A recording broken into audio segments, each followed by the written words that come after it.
Yes, it is finally here. This has been a long time coming, like 2 whole months.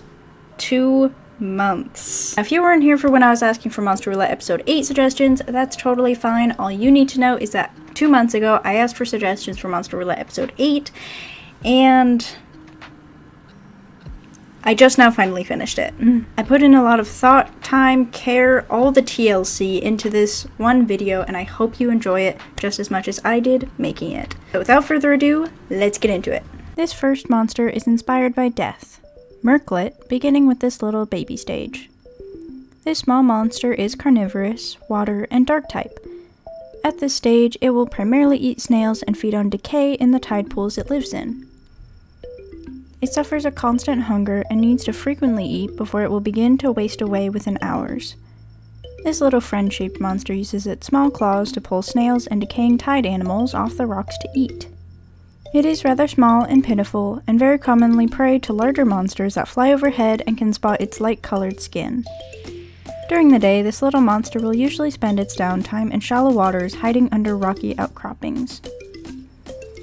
It is a very shy little amphibious carnivore, but can be a very good friend if you offer it a snack. You can't take it too far from its tide pool home though, because it will start to dry out.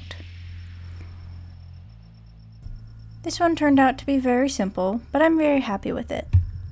Here is the final monster. I hope you like it too, and we are moving on from Roulette. As it grows, so does its hunger. Roulette has grown big enough to begin prowling across the rocks using its sharp claws to cleave dead animals out of the tide pools. It spends most of its time looking for things to eat, as it needs to nearly constantly consume in order to maintain its metabolic processes. Don't let its round eyes and friend-shaped body trick you though, as it can be very territorial.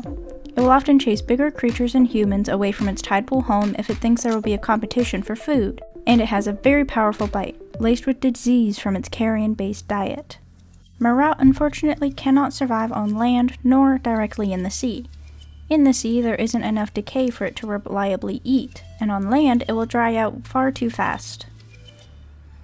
So this monster survives best in its tide pool home, but occasionally gets chased away by humans or bigger monsters that manage to push it out of its territory. It is often seen as a pest, as it serves as an occupational hazard to communities living close to the water, but it is also excellent at keeping tide pools clean and clear of debris and rot.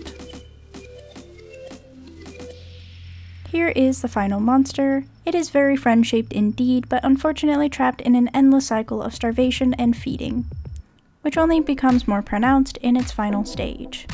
Morwhirl has truly grown into its role as a force of nature. It is often seen as a harbinger of death and a purifier of rot, as it will continue to scavenge in its tide pool home and will attack trespassers instead of trying to chase them away. It is not very picky on what it chooses to eat, whether it is carrion from land or from the sea. This monster is much bigger and needs to eat a lot in order to maintain itself, as just after 4 hours without food, its internal functioning begins to decline rapidly before its movement becomes more sluggish. As a result of its increased need to consume, it has developed a strange ability that some believe is granted by the sea itself. When there isn't enough decay in tide pools for this creature to eat, it will pull the tide in early. This causes a sudden flood over the rocks, dragging creatures from the sea and disrupting the natural ecosystem of the tide pool. If it's lucky, it can pull in creatures comparable to the sizes of seals or even sharks. Now at this point, I'd probably talk a little bit about how this creature reproduces and how its species survives. I've covered what it eats, how an individual survives, and some general behavioral tendencies. But how does this tragically starving monster create more of itself? The simple answer is that it doesn't. Here is the final monster though. There is more to uncover here, but we'll talk about that in a bit. I hope you like Morwhirl, and now we are moving on to the yang of this creature's dark yin. Beginning with a humble baby stage called Kelpit.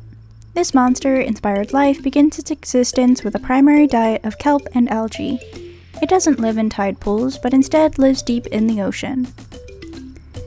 At this stage, it is an herbivore, feeding primarily on kelp leaves and the microorganisms that live on the plants. It doesn't have the same metabolic struggle that the Roulette has, as it lives and spends most of its time in kelp forests, using the plants both for food and shelter. Similarly to its counterpart, however, it is very shy and will avoid other creatures and humans on the occasion it meets one.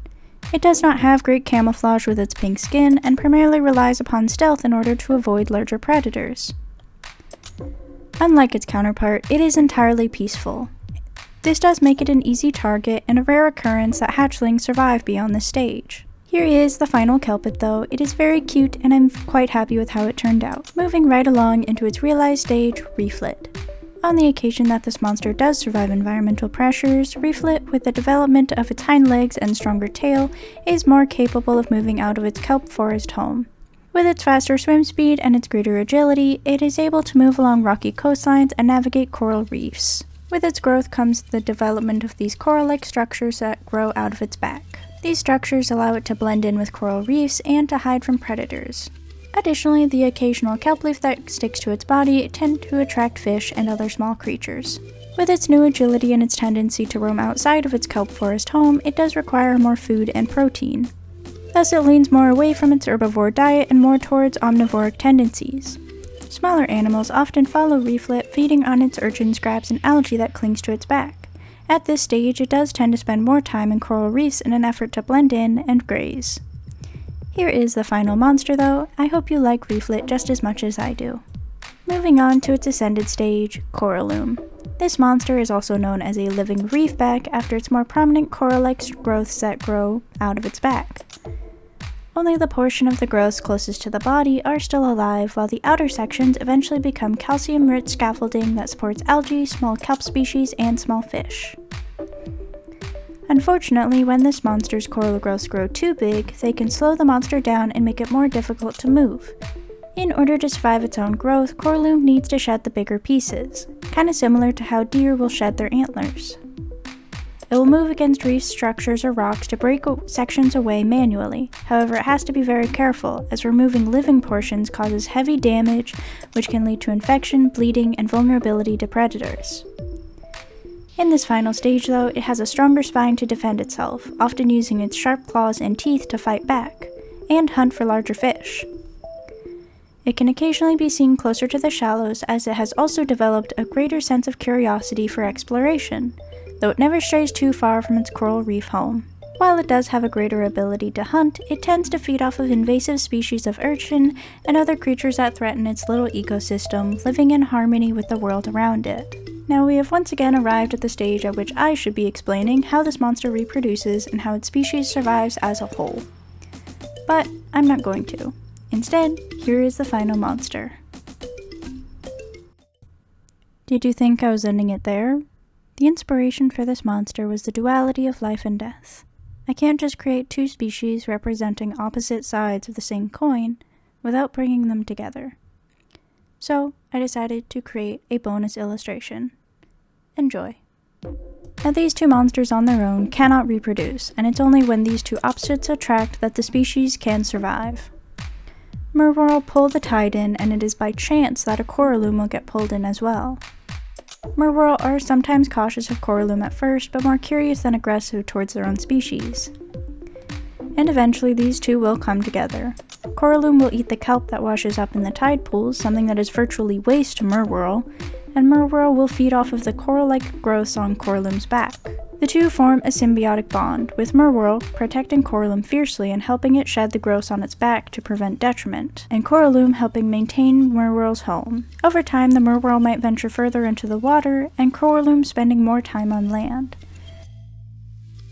The two complement each other, inspired by the way life and death interact in the real world, both in the finality and beauty, and in the way that living creatures can interact with these concepts. Now as these creatures age, they slowly grow weaker, spending more time in the shallows between Coralum's reef habitat and Merwhirl's tide pools.